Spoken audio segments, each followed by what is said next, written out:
Всем привет!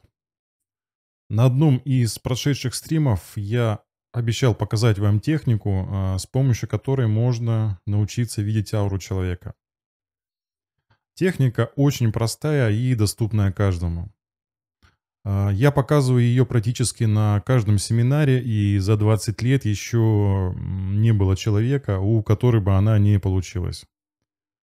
Так что после просмотра этого видео вы будете видеть ауру. Ну, а перед тем, как разобрать технику, давайте разберемся в том, что же вообще такое аура. Важно понимать то, что вы видите. Смотрите видео полностью, в нем очень много полезной практической информации. Итак, тело человека состоит из 5 слоев, которые в сумме и составляют тело в целом. Напомню, это физическое тело, привычное нам, эфирное тело, ментальное тело, астральное тело и кармическое. Подробнее об энергетическом строении тела вы сможете узнать по подсказкам и ссылкам в описании. Обязательно посмотрите. Каждый слой нашего тела имеет, скажем так, свою светимость. Если воспринимать тело человека целиком, то есть не только вот первый физический слой, а все 5 слоев целиком, то человек будет выглядеть как светящийся шар. Форма шарика не прямо круглая, а слегка вытянутая, чем-то похоже на яйцо. Размер полного тела человека, то есть всех 5 слоев, в среднем составляет в диаметре порядка 3-4 метров. У людей, которые работают с энергией, практикуют медитацию, занимаются той же рейки, размер тела может составлять 10 и более метров.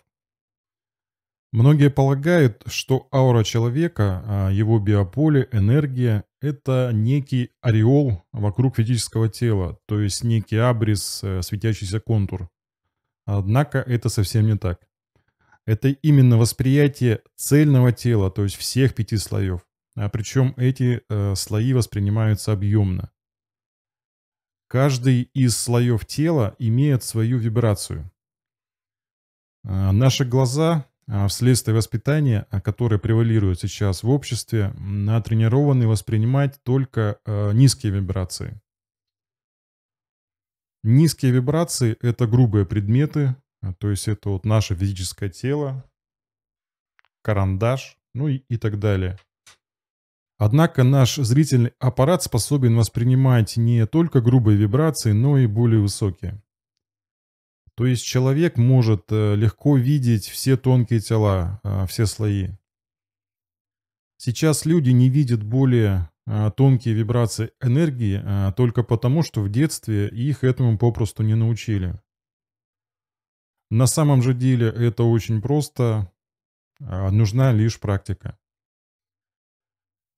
Энергетические тела есть не только у человека. Говоря простым языком, ауру можно увидеть вообще у всего, что есть на нашей планете, и не только. Чем выше внутренняя вибрация предмета наблюдения, тем сильнее светимость слоев его тела. Ну, к примеру, самая низкая вибрация на Земле обладают камни, минералы. Поэтому они очень твердые. Энергетические слои, условно говоря, тела камня, имеют низкую светимость и низкую вибрацию. После минералов более высокой вибрацией обладают растения. Мой первый опыт восприятия энергии случился в 17 лет, и это было как раз дерево. Перед выходом в колледж я сделал энергетическую практику, вышел на улицу, взгляд мой упал на дерево, по-моему, это была липа, в общем, сейчас точно уже не помню. И буквально через секунду она перестала быть привычным деревом, было такое ощущение, что произошла какая-то яркая вспышка, и дерево начало светиться. Ну, это было самым потрясающим и красивым зрелищем, которое я видел в тот период своей жизни. После растений по уровню вибраций идут насекомые, затем животные. Их светимость еще ярче и насыщеннее. Ну и самая высокая вибрация, конечно же, у человека. Светимость нашего тела наиболее интенсивная. Друзья, я сейчас дал максимально сжатое пояснение тому, что такое аура. Это никакая не магия, это никакая не мистика. Восприятие энергии не является какой-то сверхспособностью. Эта функция заложена в нашем теле. Она не работает только потому, что люди ей попросту не пользуются. Банальный пример. Есть худой человек и есть бодибилдер, качок, большой такой с мышцами. В целом, в чем между ними разница? Очень просто. Один тренирует мышцы, а другой нет. И поэтому один тощий, а другой накачанный. С восприятием энергии дело обстоит ровно точно так же. Теперь переходим к практике. Осваивать технику видения ауры лучше днем. Дневной свет для этого наиболее оптимален. Если вы смотрите ролик в темное время суток, то это можно сделать и при искусственном освещении. Но тогда потребуется более-менее светлый фон. Включите весь свет в комнате и делайте практику на фоне потолка. Потолок, как правило, у всех белый. В обоих случаях избегайте яркого света, глаза не должны быть напряжены. Теперь перехожу к пояснению техники. Берем оптимальное условие – день. Подойдите к окну и на его фоне вытяните руку перед собой на расстоянии примерно 30-40 сантиметров. Секунд 10 смотрите на центр ладони.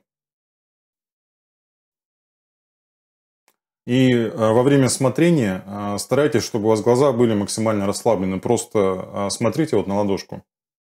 То есть здесь у вас будет окно. На фоне окна ставите руку и смотрите сначала в центр ладошки. Смотрите так 10-15 секунд. После чего представьте то, что у вас за ладонью вот находится точка, которая располагается за ладонью примерно на расстоянии где-то 8 сантиметров. И начните смотреть на эту точку как бы сквозь ладонь.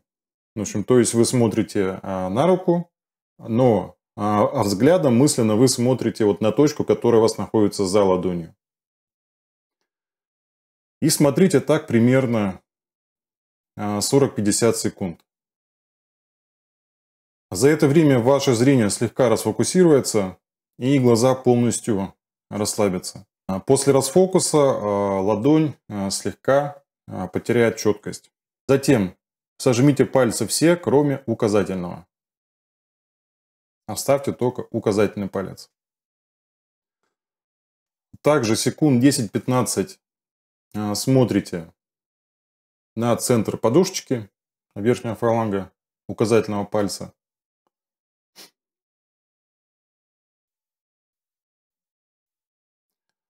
И после этого также представляете точку, которая находится за подушечкой примерно на расстоянии 3-4 сантиметров. И как бы смотрите уже сквозь палец на точку, которая находится за пальцем.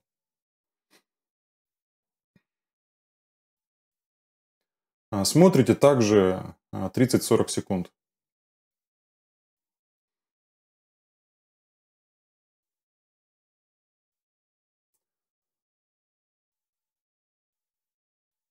И примерно через минуту, а может даже и меньше, у всех по-разному, вы начнете видеть вокруг пальца вот такую легкую дымку. Она будет размером примерно в миллиметр, может быть 1,5. И она будет очень четко видна.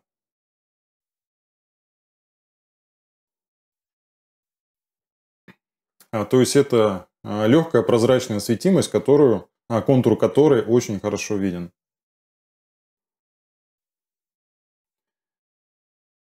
Чем дольше вы будете смотреть на эту светимость в состоянии расфокуса, когда у вас глаза расслаблены и расфокусированы, тем ее размер данного свечения будет больше.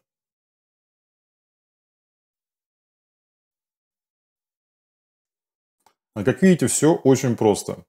Повторяю еще раз вкратце.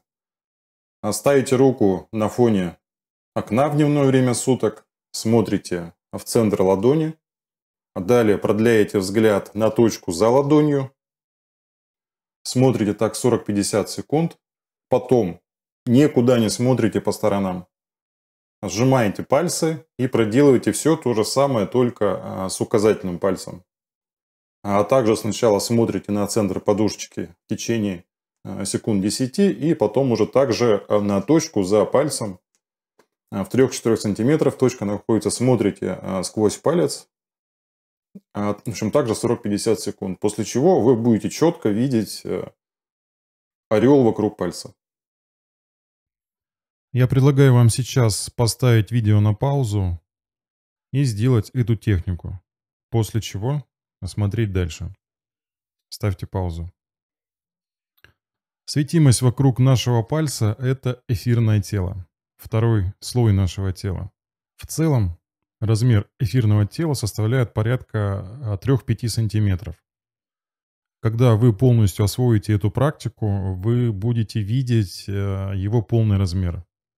То есть не эти пару миллиметров, которые вы сейчас видели, а именно 3-5 сантиметров.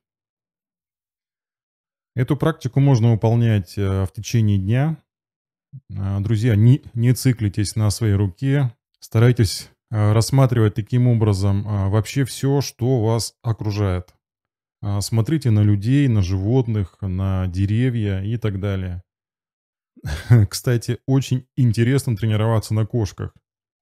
Аура кошек не только очень красивая, но и воспринимается нечто как веселое такое, задорное. Попробуйте, вам понравится.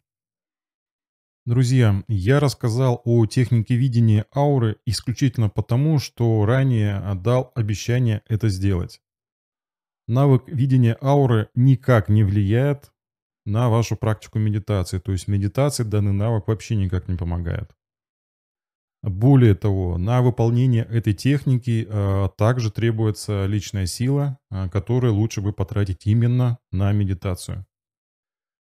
Пожалуй, единственный плюс обретения данного навыка заключается в том, что для вас такое понятие, как энергия человека, перейдет из разряда чего-то абстрактного в разряд личного опыта.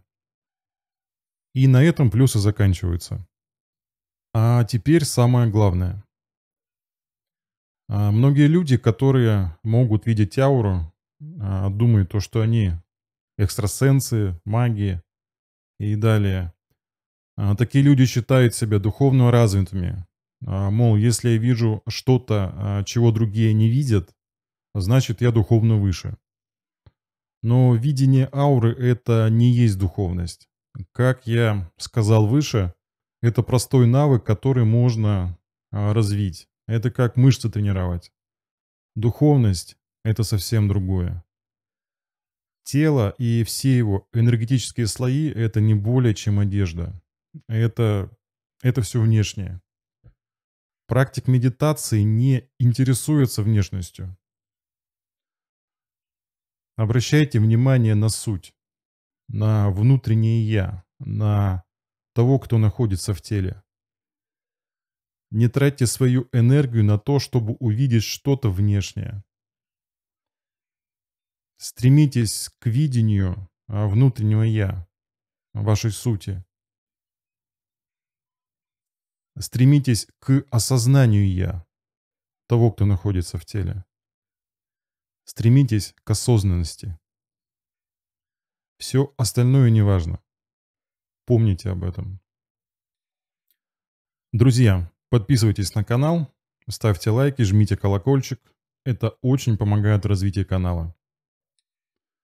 Также подписывайтесь на телеграм-канал Секрет Блога, в котором я оперативно уведомляю вас о новых видео, о статьях и прочих полезных новостях.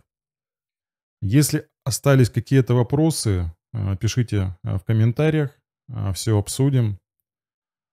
Также прошу поделиться своим мнением, как вам такой формат ответов на вопросы. Не прощаюсь, хорошей практики.